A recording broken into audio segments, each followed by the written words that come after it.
Recording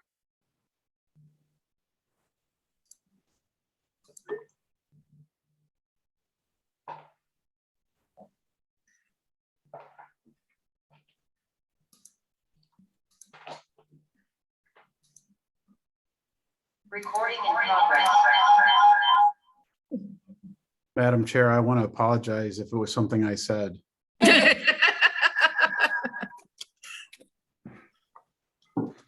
All the teachers that are on the call are probably having flashbacks to last year.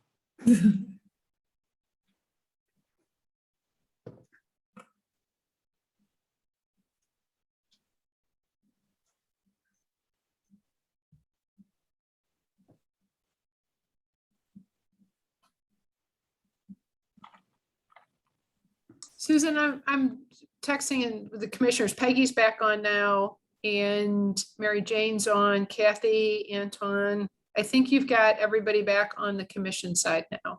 And Martha is, I'm looking for Martha. She's not back on yet, but I'm here.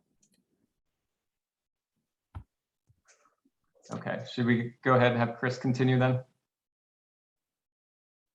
Yes, please. Okay, all right, go ahead, Chris. Thanks, everyone. Hopefully I'll have better luck this time. Zoom-tastic land that we all live in. Hopefully it'll go smoothly from here.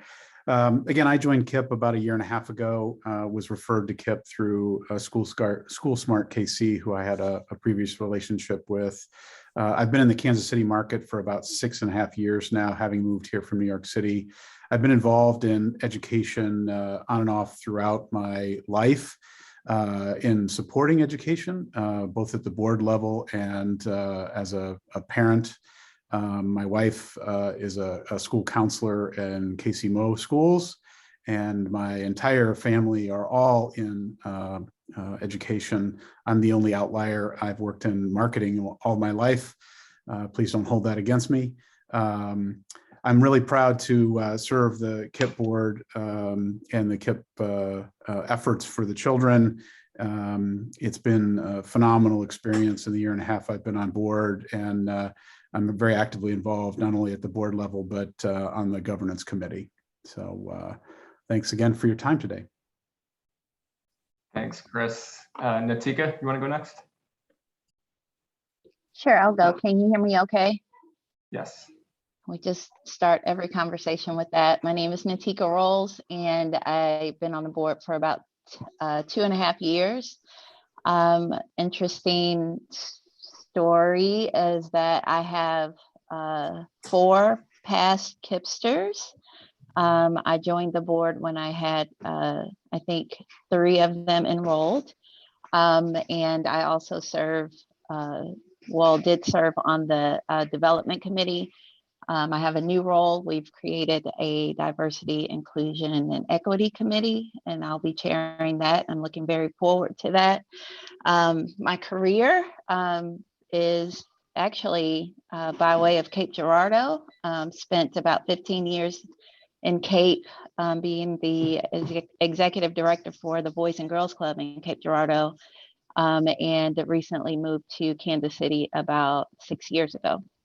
And I'm from St. Louis, so just been all over in Missouri. My background is in youth development and business. Currently, I am in corporate services at the Greater Kansas City Community Foundation, and I also serve as the executive director for the Black Community Fund here in Kansas City. I believe in KIPP. Right now, I have a lot of experience with the different charter schools in Kansas City. And my husband and I are extremely happy with the way that KIPP is running its school and its school culture. There's a lot of options. However, I believe in KIPP and it being a neighborhood school. I'm also in the current, I reside in the neighborhood that KIPP is in. So I'm extremely excited about the community partnerships that KIPP has built. It's not just a school, it's a staple in our community, and they pretty much make their presence known in that way. And that's it. Thank you. Steve, you want to go next? Yeah, good afternoon. Steve Jones. I've been on the board for about a year. Professionally, I'm a project executive with a large regional commercial construction company. So throughout my career, I've had the privilege to work on other charter schools and specifically another KIPP high school. So I have been able to experience firsthand, the hope and the benefit that comes with being able to provide a space and an opportunity like this that allows the kids to really decide their future. So I was obviously very grateful when Kevin asked me to join the board and help with the new high school, and really excited about getting it open. Thanks, Steve. And Carrie. Greetings, everyone. I'm Dr. Carrie Stubbs. I joined the board in August of 2019 and am really honored to be here. I was seeking a local nest and a local place to give back. My professional life, I'm a VP of Strategic Alliances at a digital content company called BrainPop. I have taught for 11 years. I have kind of this academic background through my PhD coursework, and my role at BrainPop has afforded me the opportunity to have a really great global perspective on trends in education, both nationally and internationally.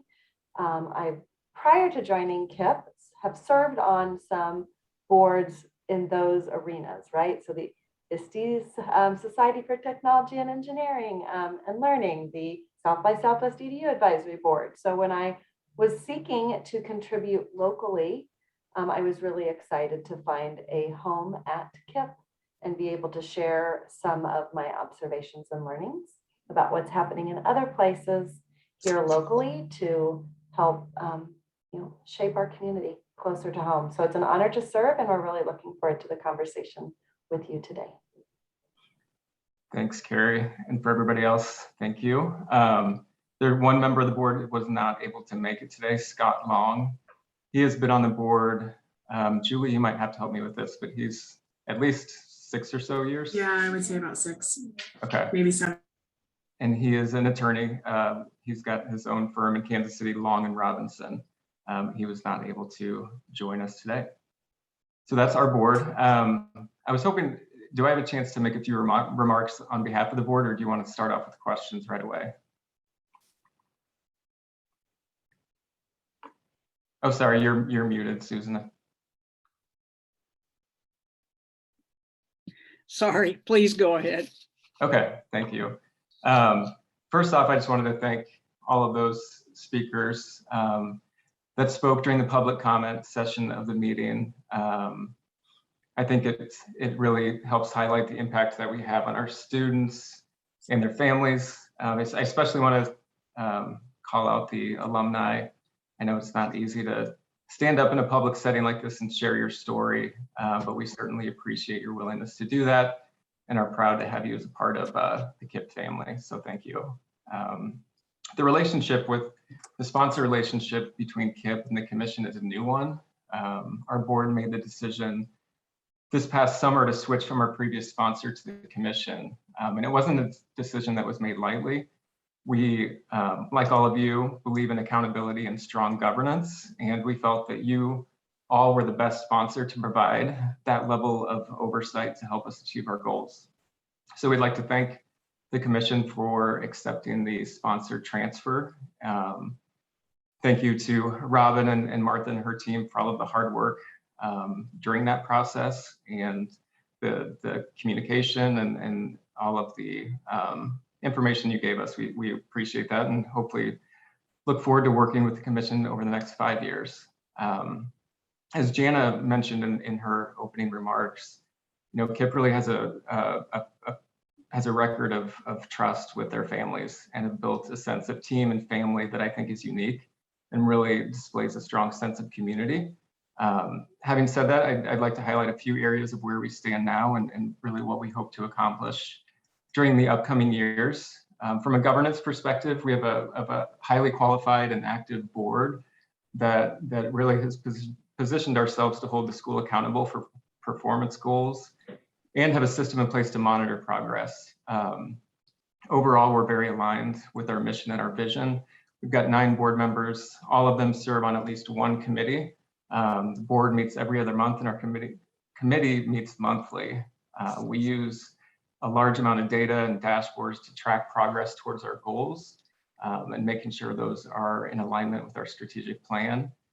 We recently went through a board assessment with SchoolSmart, and the results of that review really highlighted these strengths. Our priorities for the next few years will be succession planning, increasing communication and relationships with key stakeholders in the community, and improving academic performance. Another thing that I'm very proud of is our strong financial position. We finished fiscal year 21 with a $2 million reserve and over 100 days cash on hand. We've built a budget that will support the new high school while maintaining adequate reserves throughout that process. In our budget, the assumptions that build that budget, I believe, are reasonable and do not rely on philanthropy. The budgets and forecasts are reviewed monthly by our finance committee to make sure we're on track to meet our financial goals. And regarding our academic performance, prior to the pandemic, the academic results were heading in the right direction. And during the pandemic, the focus was supporting our students and families. So we recognize now we're not where we want to be from an academic perspective, but we've established goals that focus on increasing the percentage of proficient and advanced students, but also decreasing those in the below basic category. So the goals are really focused on helping all students and not just those top performers. The academic outcomes are being monitored constantly by staff and monthly by our academic committee. So we're really committed to a strong governance and accountability and planning for the future by putting a formal succession plan in place and ensuring sustainability and increasing academic achievement, while also being fiscally responsible and making sure we're protecting our reserves and maintaining adequate cash on hand. Once again, we appreciate the opportunity to come before the commission in consideration of the renewal. And at this point, I'll turn it back to you for questions. Okay, Kevin, thank you very much.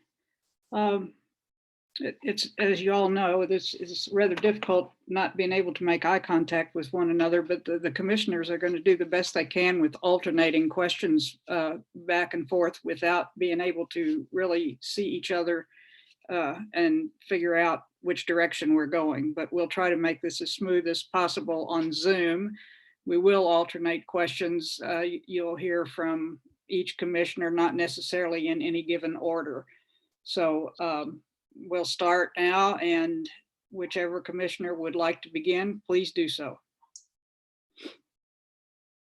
I'll start and kind of play off of what Kevin was talking about. I'd like to commend your board on doing the self-assessment. That is crucial to a board to know where you're lining up, where your strengths that you mentioned and where your weaknesses are. So what would be 2 areas of improvement that you feel your board needs to address? Sure. I mentioned in the opening, the results of that review are being handled by our governance committee. So some of these questions I'm going to farm out to some of those individuals so they can give a little bit more context. So you don't have to listen to me talk the whole time. So Chris is on the governance committee. I don't know if you want to talk about a few of those areas that came out in that survey. Yeah, specifically, there's a couple of different areas. The advantage we have is that we've already established a strong base. So it really comes down to continuing to monitor and evaluate the data as we build the context of the way that we relate to the students, families, and staff and communicate with them. That's point one. Another point that we're working to enhance as an area of focus is the CEO succession plan. So I would say those are probably, with the absolute foremost, especially given the pandemic effect, continuing to be rigorous in our analysis and observations around ways to achieve. This is clearly mostly in the area of focus of the academic committee, but it spans all efforts across the board in every committee in our continued push to improve academic achievement and success. And with your plans to focus on the proficiency and improving your academic outcomes, how does your board plan to monitor those outcomes, and how often will you be reviewing that? Sure, I'll, Julie or Charles, since you're a couple of the individuals on the academic committee, would you want to handle that question?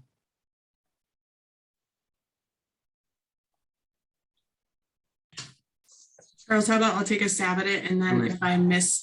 if I miss something, you can jump in. Does that work? Yep. All right. So there are lots of ways that both the school and the board monitors the progress that we're making academically. And we use both summative and formative assessments. And so at the school level, currently there's a big focus on daily exit tickets, daily data. That will be shifting to weekly and monthly, and it will be reviewed in PLCs so that we know that grade level teams are making really data-driven decisions. That will be rolled up by Jana to the board on a monthly basis. So we're looking at whatever data is the most fresh. Sometimes that will be kind of that monthly formative data, and sometimes it will be ANET, which we use because it has a really strong correlation to the MAT test. And Jana is really good about bringing that data to the academic committee, analyzed in a way that we can have a really rich discussion around it. Pressure test Jana's thinking about how they're responding to that data, and then get really clear on what change we would expect to see by the next academic committee meeting. Charles, would you add anything? Yeah, the other piece that I would add beyond the data roll-up would be is that Jana also provides opportunity for the academic committee to walk classrooms with her and to review academic improvements throughout the buildings, and as a part of that data roll-up piece. And so there's, as a board, we're able to have a lens into what is not only happening holistically, but also what's happening in each classroom at the granular level. Thank you. If I could expand on that and just kind of zero in on monitoring improvements, specifically at the elementary school in literacy. Can you talk a little bit about how the board's monitoring improvements at that level on that specific item? Quarterly, we use ANET and DIBELS. And monthly, they use quizzes and subtests in DIBELS. And then those are looked at both by individual instructor and by grade level. And then those are part of the pieces of data that Jana rolls out to us. Okay. All right, next question. Yes. I have a Mary Jane. This question is about your teachers, and I was wondering what your plans are to ensure you will have enough high quality teachers in the future, especially when you're growing and you're getting a new high school. How do you plan to fill those positions? And what is your retention, your teacher retention? I didn't see, I don't know, were there any that spoke to us today? I don't think so. Yeah, I don't know that any teachers did. The teacher retention, I believe that Jana mentioned that in the opening, that it historically has been over 90%. Was it 92%, I believe. This year it did drop a little to 85, I believe that Jana mentioned. Charles, I don't know if we want to take a stab at this question and talking about availability for teachers and retention going forward. Yeah, as Jana and Kevin mentioned, KIPP has a strong retention rate for retaining teachers and really cultivates talent from within. I would say like there's 2 talent partners that KIPP has strategically partnered with over the last decade and even recently with the residency program. And so those are two important elements on like how to continue to grow teacher talent within the system and space, and ensuring that not only the middle school, elementary, and high schools are served in that capacity. And so I don't know, that's what we have and we're thinking about right now. And I know that that's something that Jana is bringing to the academic committee and talking about. And so Julie or Carrie, if you want to add anything else to the teacher pipeline. I mean, I know it as the curriculum academic committee, we've talked a lot about intensifying teacher training, coaching, PD and PD partners, and also how we guide changing teaching practices. So we were speaking to those, Charles referenced those site visits. It's really powerful when we meet as an academic committee and talk through a shift in those structures, when we're actually able to visit classrooms to see those new strategies in practice. I think our committee does a good job of then connecting that to data that Jana brings to our committee on a regular basis. But yeah, important conversation to be having about teacher retention and teacher qualification right now, particularly given the pandemic. And I know, one of the strengths of KIPP is not only leaning into the social emotional needs of our students, but also the social and emotional needs of our teachers as well. So smart question to be asking us.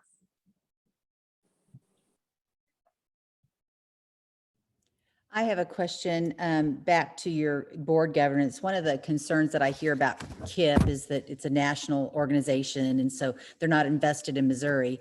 But I'm impressed with what I see. Your board is local. Your board is invested, especially in Kansas City. So how are you going to assure that those seats on your board stay filled with people that are invested in Missouri, not, the national organization, which I don't think is a bad thing, but those are just the concerns I hear. Right. Well, any positions that we fill, all those decisions are made at the local board level. The KIPP Foundation does not weigh in, give an opinion on board candidates. So we recognize, just as you said, that the importance of keeping a board that's invested in the community, and we look to keep it that way moving forward. Okay.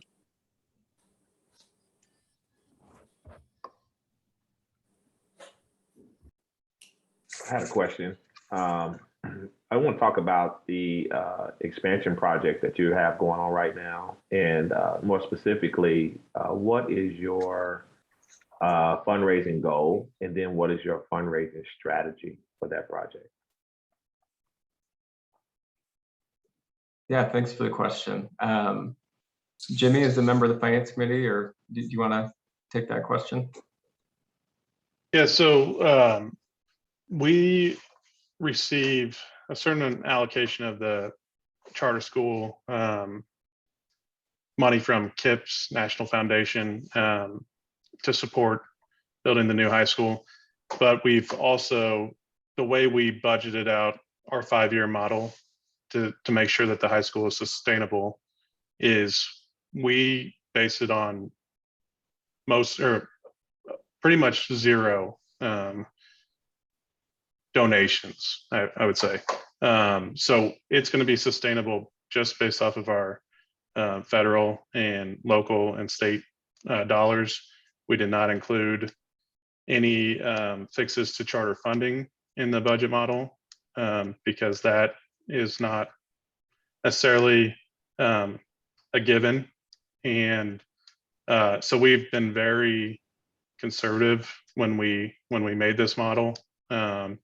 And I would also add that Jana and her staff, along with Paul, with AdOps, who's our outsourced CFO, they drilled down to very minute details on the budget to make sure that we were covering all of our bases when we built out this model. It's probably been a 2.5-year process to get to kind of our final modeling. So it's been very involved from the board level all the way down to the staff level. And we're going through the process of evaluating financing opportunities right now, and have some great prospects out there for permanent financing, and none of those rely, as Jimmy mentioned, on philanthropy dollars. Do you have any hard numbers on cost? Yes, we do. Would you like to hear a little bit more? I'm sure Steve would like to talk about that a little bit. No, I mean, I don't want to take up all of it. I'm just looking for a general understanding. It's in general, it's about between a $14 and $15 million project. Overall cost will be about 16 or 17 million. We're going to roll up our existing. We've got about a $2 million existing loan on the building, and we'll refinance that as a part of the project. So total project cost comes to about 17 million, but it includes that refinancing. Can I piggyback on that question about the high school? So I was impressed that several of your students are now in Rockhurst or Lincoln College Prep, or alumni of those. And so they're, high standard high schools. And so how are you going to, ensure that you've got a high school that your students want to stay at, that you want to retain those students? Do you have goals for that? Yeah, this year, 98% of our 8th graders chose to go to KIPP 9th grade, which I think speaks volumes about the culture and community that our school creates. And I think continuing to do that is going to keep our kids at the school.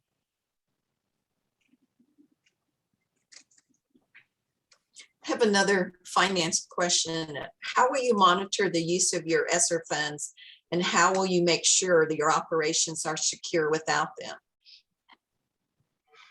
That's a great question. As Jimmy mentioned, we use EdOps as our outsourced CFO, and Paul at EdOps meets weekly with Jana and meets monthly with the finance committee.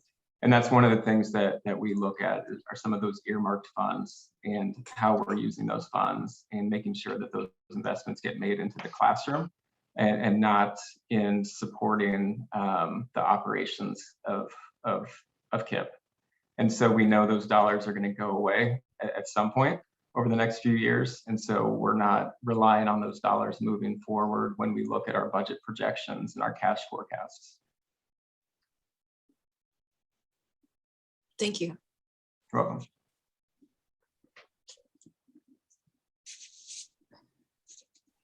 Any other questions from commissioners? Yes, besides your self-assessment that you went through, what other types of PD does your board participate in? Over the past year, and Nitika, as the chair of the diversity committee, I don't know if you want to mention some of over this past year, the focus was on DEI and getting the board trained on that. So Nitika, I don't know if you want to talk about that a little bit. Yeah, so we have been exploring different ways to diversify our board, and not just for our board makeup, but so that we're able to better represent the student body that we serve. And we've been having these conversations at our retreats every year. This year, what we are doing is creating this committee. As chair, I am involved with Jana and her team to see their journey on this process as far as training and equity and inclusion and what that looks like in KIPP culture. The staff and the faculty have already been on this journey with our national office in KIPP. So what the board will be doing is participating in that training as well. So I'll kind of be the liaison to bring those trainings back to our board. There's several things that we want to do as far as communicating with parents and increasing just our overall engagement with students. And what we've decided to do, and which makes sense, is to look at the KIPP national office and what they have to offer. And that's one other great thing about having a national office, is that they have resources that the board can, that we can pull on. So we're going to do that. We have brought in a contractor to walk us through some trainings as well in that area. And we are pursuing some other trainings with national, because that's just kind of low hanging fruit for what we want.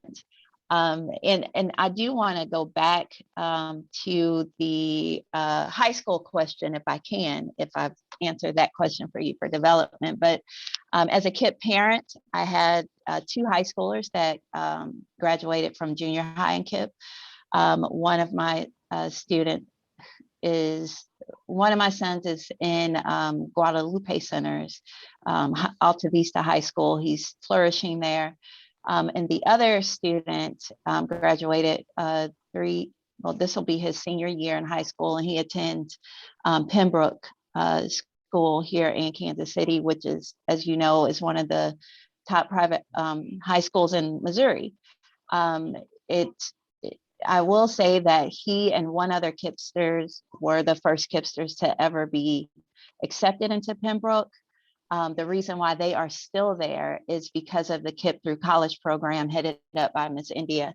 So when you're asking what the high school plans to do, we already have these things in place with our KIPP through college program. My son also receives a scholarship to stay at Pembroke, and that's just something that we probably would not have had the opportunity to do. The reason he chose Pembroke was through college fairs that KIPP holds. Now we'll be able to, promote our own high school. And I think it was Mr. Lee that alluded to kids needing different things. I have 5 of them, and they all need something different every single minute of the day. So my son that is in Alta Vista, and they went to a private Christian school in Cape Girardeau, by the way, and coming to Kansas City, KIPP was the best option for that culture that matched the private Christian school in Cape Girardeau. My other son, and I'll hurry up, but he would not have gone to Pembroke.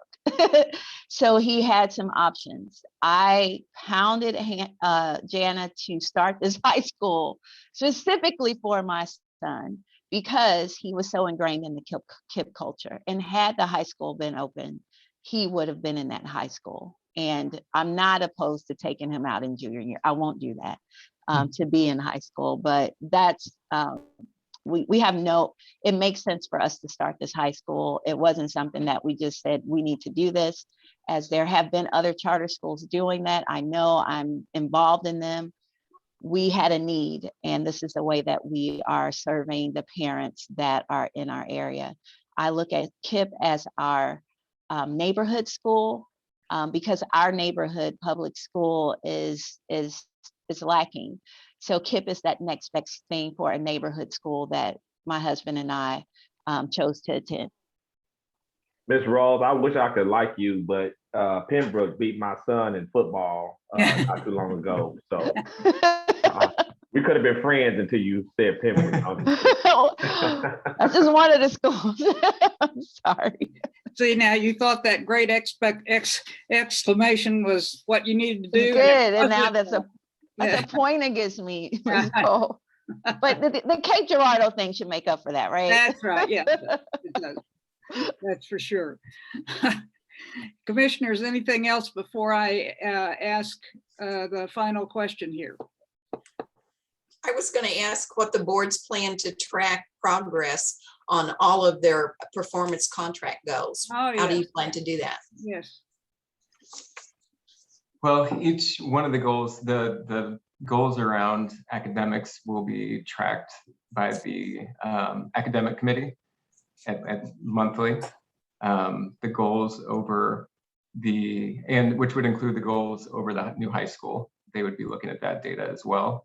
And then the information about the finances, the finance committee would be looking at that every month as well to make sure we're on track to meet those.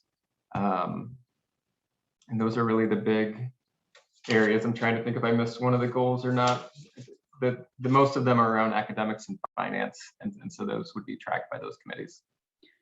And as I mentioned earlier, we've got dashboards, and KIPP has all sorts of data that they share with us on a regular basis. So there's no shortage of information as we evaluate our progress towards those goals.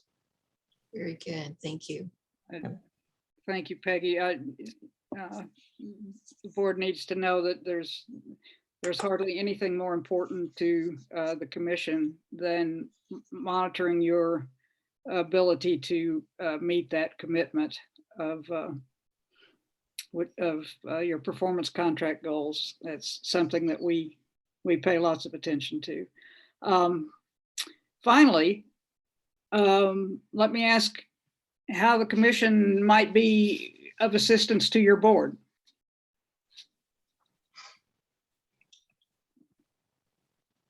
First step would be renewing the charter application. Good one, good one.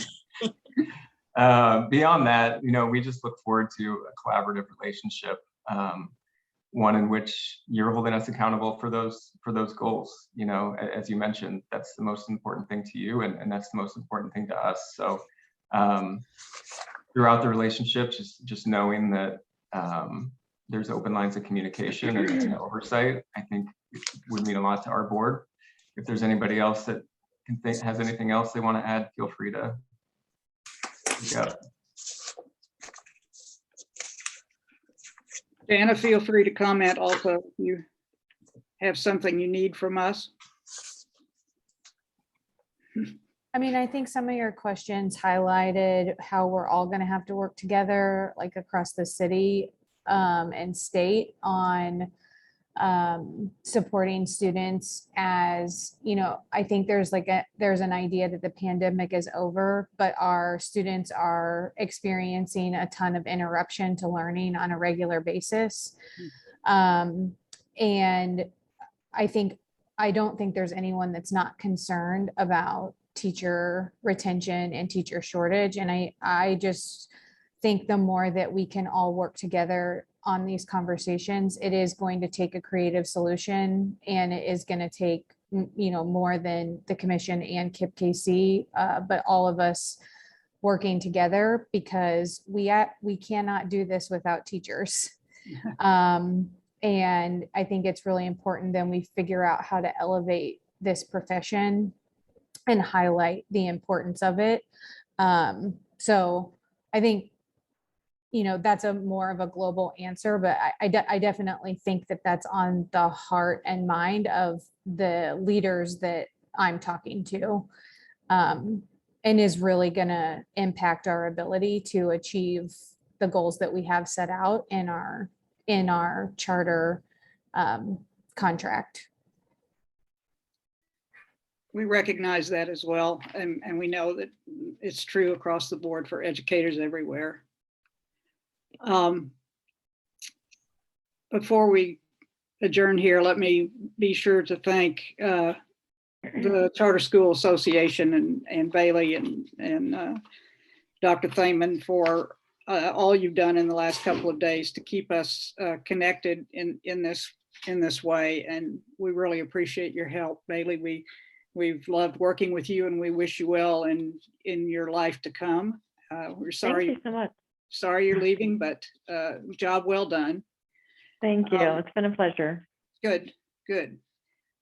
You probably want to know next steps, since your first wish was that you have this renewed.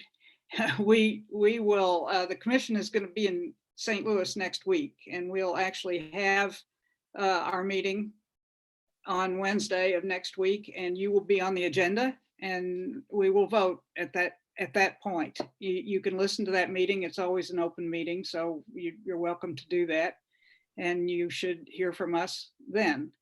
So if there are any other questions about that procedure, we've put you through this now for 2 hours, and you've held up really well. Good for you.